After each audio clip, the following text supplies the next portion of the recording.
الحمد لله رب العالمين وبه أستعين وأشهد أن لا إله إلا الله وحده لا شريك له وأشهد أن محمدا عبده ورسوله صلى الله عليه وعلى آله وصحبه وسلم تسليما كثيرا.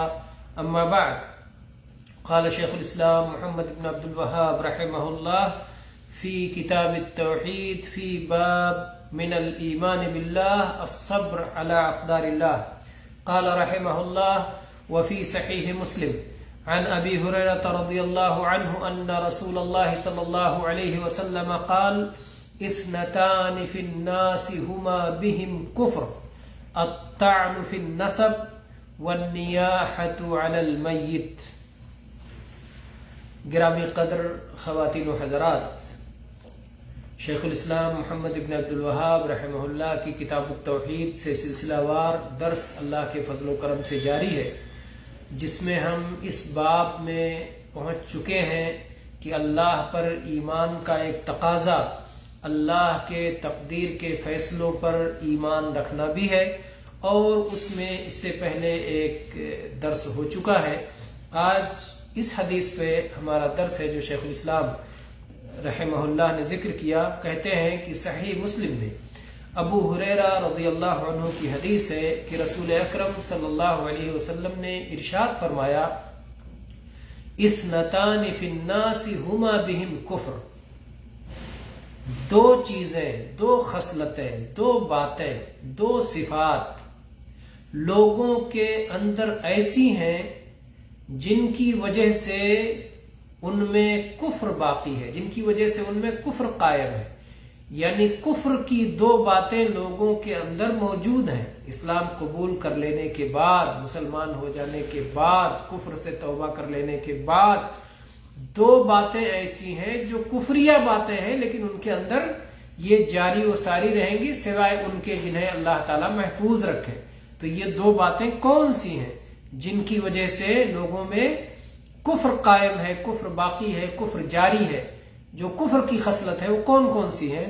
پہلی چیز بتایا الطعن فی النسب، کسی کے نسب میں طعنہ زنی کرنا، کسی کے نسب میں کیڑے نکالنا، کسی کے نسب کی تنقیص کرنا، کسی کے نسب میں عیب جوئی کرنا. یہ ہے الطعن فی النسب. یہ چیز باقی رہے گی کہ لوگ لوگوں کے نسب میں طعنہ زنی کرتے رہیں گے. یہ نہیں کہ سارے مسلمان ہیں تو اب یہ چیز چھوڑ دی جائے، یہ تو کفریہ طریقہ تھا، لیکن یہ باقی رہے گا اگرچہ کفریہ عمل ہے. اور دوسری چیز فرمایا النیاحۃ علی المیت، مردے پر نوحہ کرنا. یہ کیا ہوتا ہے؟ نوحہ کا مطلب یہ ہے کہ مردے کی خوبیوں کو گنا گنا کر کے، شمار کرا کے چلایا جائے، رویا جائے. تو بلند آواز سے چیخ چیخ کر مردے کی خوبیوں کو اور اس کے کمالات کو شمار کرایا جائے، گنایا جائے. یہ نوحہ ہے جو مرنے کے بعد کیا جاتا ہے. تو اصل میں اس کے اندر تقدیر کے فیصلے سے ناراضگی ہوتی ہے، ناراضگی کا اظہار ہوتا ہے. گویا جو شخص اتنی خوبیوں والا تھا، جو شخص اتنے کمالات والا تھا، اس کو موت نہیں آنی چاہیے، اس کو زندہ رہنا چاہیے. جبکہ یہ اللہ کی تقدیر کا فیصلہ ہے، اللہ کا فیصلہ ہے کہ اس کی مہلت زندگی ختم ہو چکی ہے اور اب اس کو موت آ جانا چاہیے. تو نوحہ کرنے والے گویا ایک طرح سے صبر نہیں کر رہے ہیں، بے صبری کا مظاہرہ کر رہے ہیں اور تقدیر سے شکوہ کنا ہے. تو یہ چیز ہے گویا صبر اور تقدیر کے فیصلے پر ایمان، یہ توحید کا حصہ ہے. تو اس سے معلوم ہوتا ہے کہ نسب میں طعنہ زنی کرنا حرام ہے، اور اسی طرح سے میت پہ نوحہ کرنا حرام ہے، اور تقدیر کے فیصلے پر صبر کرنا فرض، واجب، لازم اور ضروری ہے. تو یہ حدیث اپنے آپ میں واضح ہے کہ اللہ کے نبی صلی اللہ علیہ وسلم فرمایا کہ دو کفریہ باتیں ایسی ہیں جن کو مسلمان چھوڑنے والے نہیں، کچھ مسلمانوں میں یہ چیز باقی رہے گی. یعنی گویا یہ کفریہ باتیں ہونے کے باوجود وہ مسلمان رہیں گے.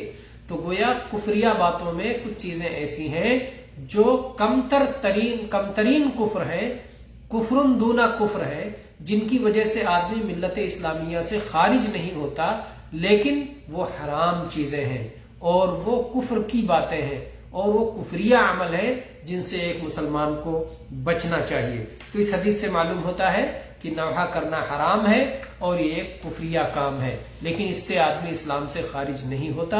اسی طرح سے اس حدیث سے یہ بھی معلوم ہوتا ہے کہ صبر کرنا فرض اور ضروری ہے۔ اور یہ کہاں سے معلوم ہوا؟ یہ اس طرح معلوم ہوا کہ نوحہ یہ بے صبری کا مظاہرہ ہے، اور جب نوحہ کرنا حرام ہے تو اس کے مقابلے میں صبر کرنا فرض ہے۔ اور اسی طرح سے اس حدیث سے بھی معلوم ہوا کہ بعض کفریہ اعمال ایسے ہوتے ہیں جن کی وجہ سے آدمی اسلام سے خارج نہیں ہوتا، بلکہ ان کے باوجود وہ مسلمان باقی رہتا ہے۔ اور اسی طرح سے نسب میں طعنہ زنی کرنا بھی حرام اور کفریہ عمل ہے۔ واللہ تعالی اعلم، وصلی اللہ علی نبینا وسلم، والحمد للہ رب العالمین۔